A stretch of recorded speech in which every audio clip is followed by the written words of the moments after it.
with the Fizz Galio. And it's a great pick into Orianna because if you hit Fish, if you get ahead, Fizz Graves will easily tear her down. However, Longzhu can also answer back with the Orianna, which will have an easy time into Fizz early on if Lee Sin gives her the attention. So we're going to need to see both these junglers fight for heavy control in the mid lane, because if you can prevent Fizz from using his abilities to jump onto Orianna, then she gets to have the harass advantage. She gets to play as up as she wants, and Fizz will just have to sit under the turret, farm slowly, and get harassed, whittled down, and Orianna, the later the game goes, the stronger she gets as a team fighter. Definitely a huge amount of focus onto Cuz this time. Khan was the guy that stepped it up big for Longzhu because he has to have presence in the bot lane to set up kills with Ashe Thresh, but also he has to help the Orianna in the mid lane against the Fizz. So we'll see if he can pull it off. Or will the more veteran style of the KT roster lineup pull through for game number 2? Let's jump into the Rift and find out.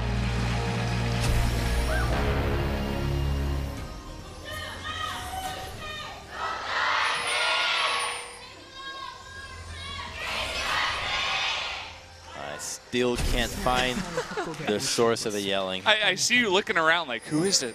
Who's the one? Who's starting the cheer? Who's getting paid?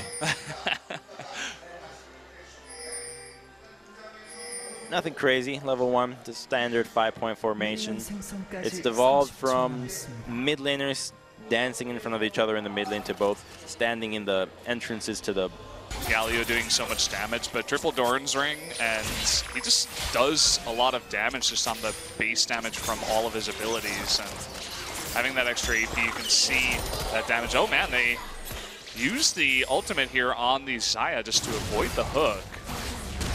Oh, and they're going to set this up onto Pawn. He just disappears as the Shockwave will pick up first blood for BDD in the mid lane. And the matchup is just played so well by Longzhu. I'm so impressed by the way that they're playing around mid lane, understanding the spikes that Fizz wants to look for, the times where he wants to play aggressive, and having not only the vision, but the body vision accordingly. Longzhu sending the jungler over, sending the support, making sure that BDD gets the start that he wants, and he'll get to a point where Fizz is just going to be very useless and will not be able to 1v1 Orianna in the side lane.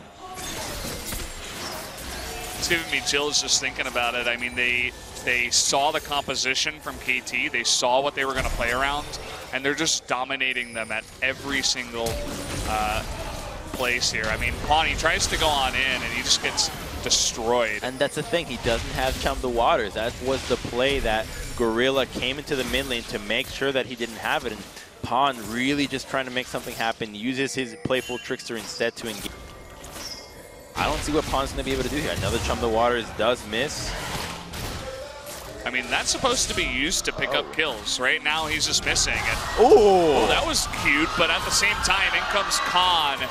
And, well, you're not going to get away from that after you used all of your cooldowns. So, again, Longzhu just feeding on the fish in the mid lane. Poor Pawn having one of those patents hit Pawn games. Sometimes they're amazing, sometimes they're not so amazing. And this time around, falling behind 40 CS, and that's going to be the tier 1 mid lane being taken out. And Longzhu poised for greatness in this game. First brick going down to BDD. They're going to share it with Cuz, too.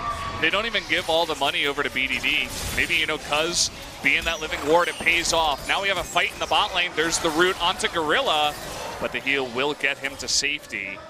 Both Deft and Motto were pretty low after all that and didn't want to stick around. Deceptive timing on Xayah's ultimate there on when she comes down. Harold makes his return. Oh, he's angry. She's angry.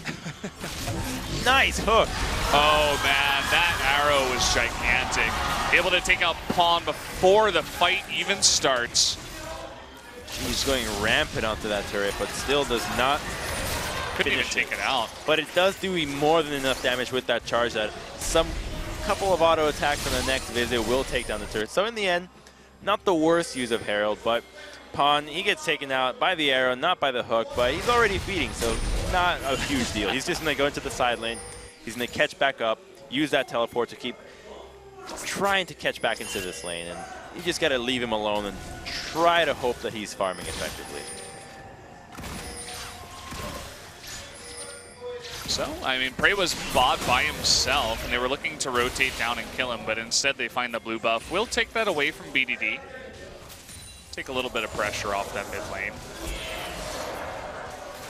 And that pressure is what is buying Longzhu time right now. The fact that they took down that mid lane turret so early on means that they had so much access going into the jungle. And the arrow here from Prey finds Pawn right away. Shockwave immediately into the hook or play. Textbook arrow engage, really. Yeah. Prey, I mean, he's played this champion a lot, I've heard. And it looked like Cuz did pay for it with his life because he went in for the kick. But either way, they stopped the push, and that's really what matters. That mid-tier 1 is still alive. And mid-tier 1 is probably one of the most important turret in the game. That tower opens up the map so much because of everything but Cloud and Ocean.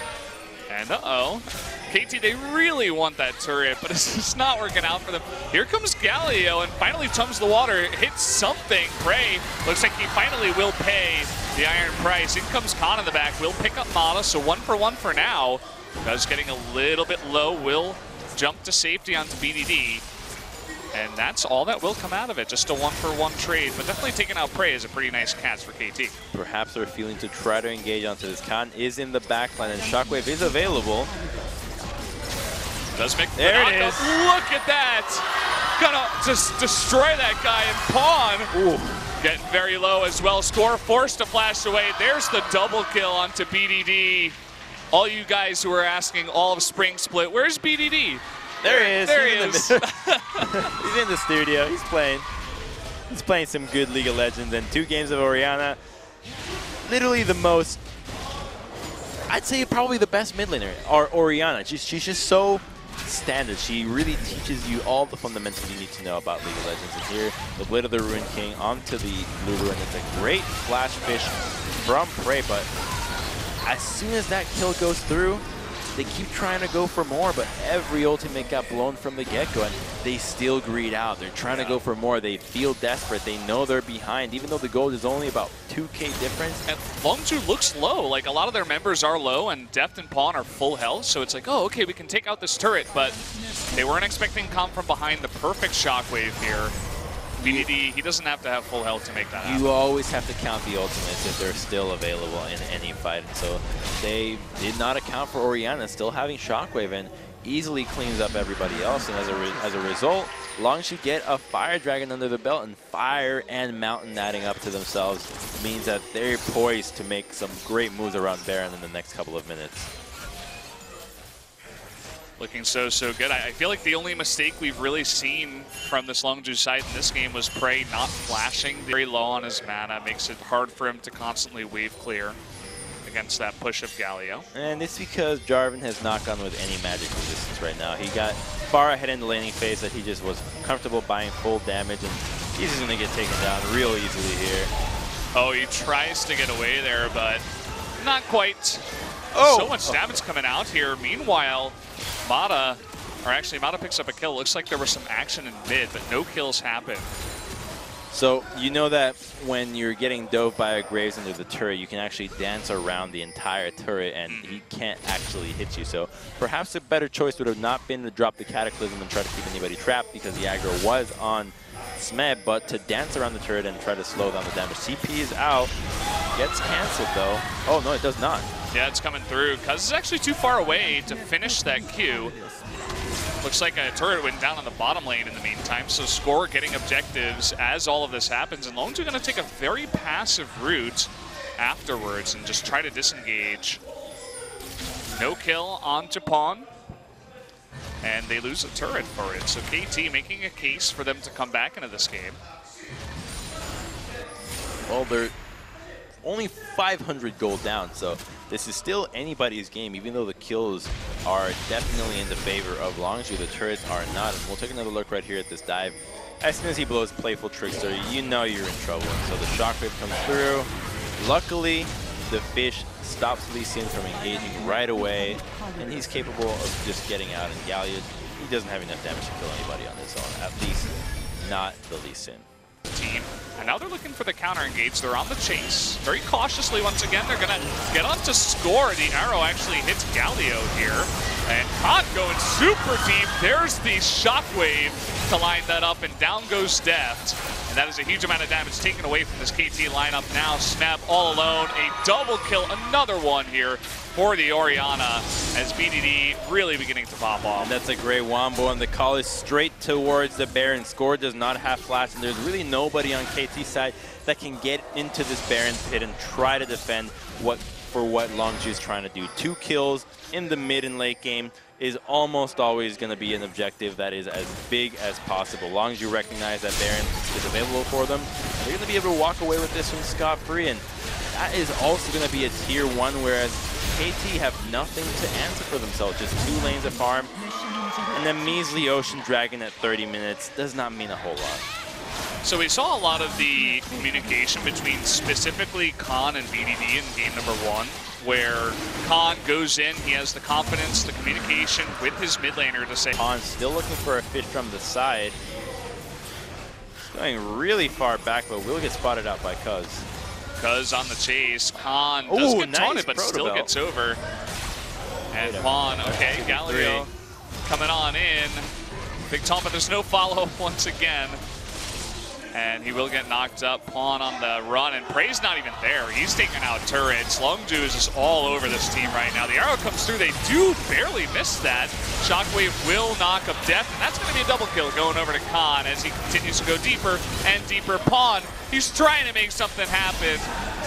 They're just falling like dominoes, one after the other, choosing to go in, and there's just no chance to win a fight like this when you're dealing with a composition that has to be played together, that at least in this skirmish in the early game just doesn't go their way, then the desperation really setting in. And Longzhu trying to make a push for the game here. The Baron is still onto them.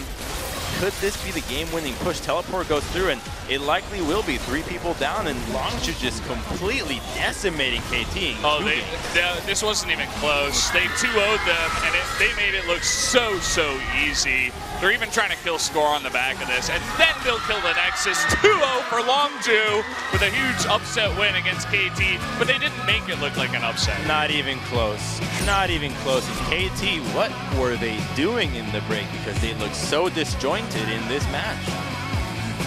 I don't know, man. That's really hype for me because Longzhu, they had a lot of issues in spring. There's no denying it. There's no avoiding the point, and they come in today as a entirely new-looking team. And they got 3 new players playing with them, with that veteran bot laner, and they absolutely crushed this lineup of KT. And even if this team doesn't end up finding as much success as this matchup has hyped them for, the fact that they take down KT in the opening match will put eyes on them for at least quite some time.